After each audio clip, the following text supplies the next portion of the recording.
Why can't we, as human beings, just be a good person? Just do it yourself. I'll give you 5 reasons why you can't. Why that's a fallacy. 5 reasons why just be a good person is a fallacy. Reason number 1, define goodness. How do you define it?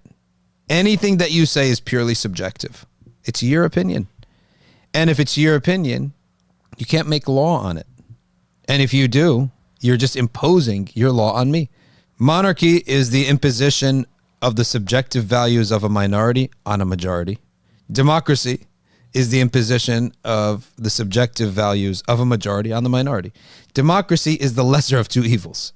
In the absence of a revealed law, democracy is the lesser of 2 evils. It's still the imposition of the majority's view on the minority. The only one who can give us an absolute answer to what to do with ourselves is our owner. Did you create your body or did you buy it? No, neither one. Therefore, you don't own it. We say my body, it's an attribution only. It's not actual ownership. If it was actual ownership, I could pierce myself, eat whatever I want, be intimate with whoever I wanted, put tattoos wherever I wanted, dress however I wanted, undress however I wanted. If it's my body, I mean, it's my phone. I could take the case off. I could put the case on. I could throw it in the garbage if I want. It's my phone. But if it's not our body, then the one who owns it has the right to tell us what to do. This is a controversy. Look at this image here. This is a controversy that this woman doesn't want to shake hands. On the same week, there's a complete, I'm not going to say what, who's going viral saying that she's just puts her name and number out and any guy who shows up, she's going to sleep with him and record it.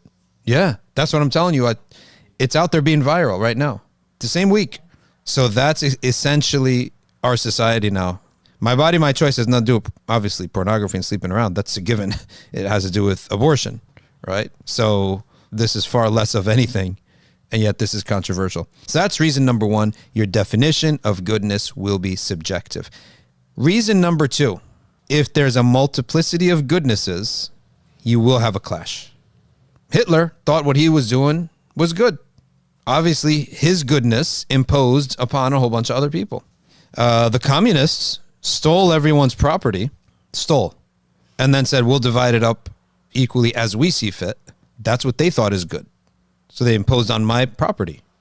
And you know that's happened to anyone who's in the Arab countries. They became socialists. Even my mother told me that there were farms in the family.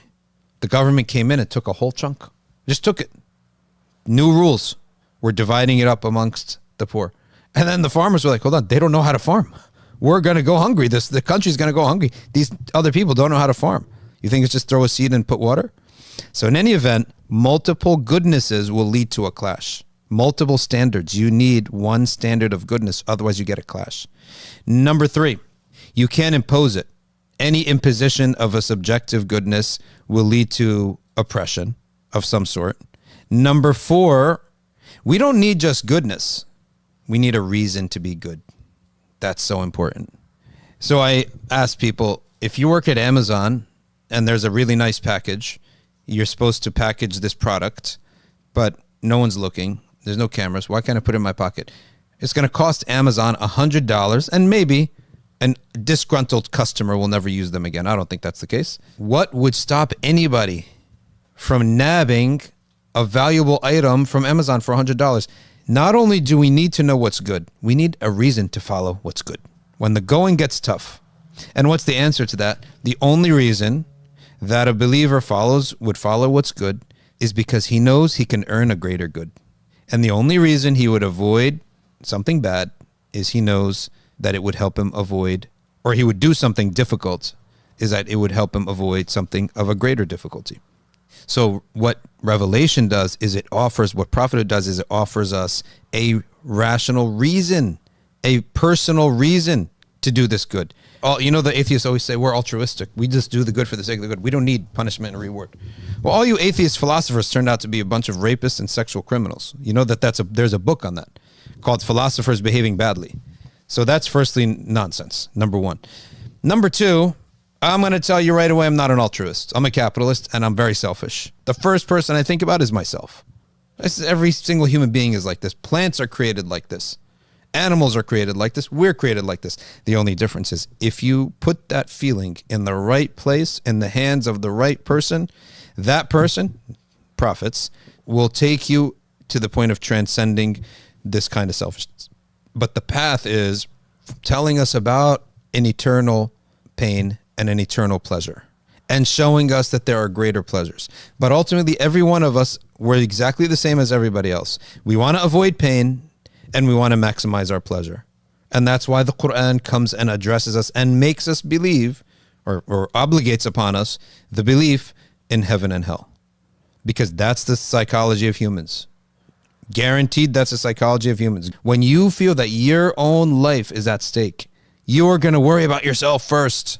Human beings want to maximize their pleasure and decrease their pain. And the Quran tells us, I'll show you the way to that. That's what the Quran is saying. This book will show you the way to that. That way, though, is very righteous. And hence, you become selfless. You prefer others over yourself because of that logic and that guidance from that book. So reason number 4 is that human beings need a justification, a personal justification to avoid bad and do good. Reason number 5, everybody who does good relies upon things they have been given. Let's say someone did an absolute objective good and saved a mother and her child. Then they get an award. Hold on a second. You can't take credit for this. Who gave you the eyes? Who gave you the desire? Who gave you the courage? Who gave you the hands? Who gave you the feet by which you did all these things? If you take credit for your goodness, you're plagiarizing. Well, who are you going to thank? You're not going to thank your mom for giving me hands and feet. She didn't do anything. She housed you in her womb for 9 months. Who are you going to give credit to for the desire to do good? When I see a mother and her baby drowning and I go save them, I'm moved because of a desire inside me. Who gave me that desire? Who put in my mind and in my head that this is a good thing to do? Who gave me the courage? Because I clearly see those waves are heavy. I can get swept up in those waves too. So there's courage. I'm almost willing to sacrifice myself for a mother and a baby. Why? Because a mother and a baby is not like a regular guy. A mother and a baby evoke so much more sympathy and compassion in a person's heart. Where did that come from? If you now go and you put your chest out, you're a plagiarizer. You just cheated. You took someone else's work and you took the credit for it yourself. So the 5th reason is plagiarism. So number 1, goodness is subjective. Our own definition of goodness is subjective. Number 2, multiplicity of goodnesses will lead to a clash, to evil. Number 3, if goodness is subjective, you can't impose it on anyone. Number 4, we need a justification to act upon goodness that appeals to our own pleasure and pain. And number 5, we can't plagiarize. If you go about being good on your own and giving yourself the credit, you are a plagiarizer. So who are you going to give credit to for all the feelings in your heart that want to do good, the courage to do good, the hands, feet, arms and legs and tongue by which you did good? That is why the idea of just be a good person is an atheistic fallacy. The whole atheist philosophy has to lead to nothing other than the most base level of pleasure seeking. And let me tell you why that's no good for humanity, because it actually doesn't produce pleasure. That's the beauty of it. It ends up in pain. How many people in Las Vegas end up just numbing themselves with drugs when you're supposed to be the happiest people? How many people, let's go objectively speaking.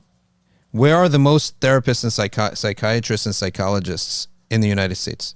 Answer number 1, Los Angeles. Answer number 2, New York. LA, you're supposed to all be beautiful people. New York, you're all rich people. Why are you all miserable? So even hedonism is actually a pathway to pain. It's not a pathway to happiness. You think it's a pathway to happiness. It's a mirage. It's drinking salt water. It just makes you more thirsty.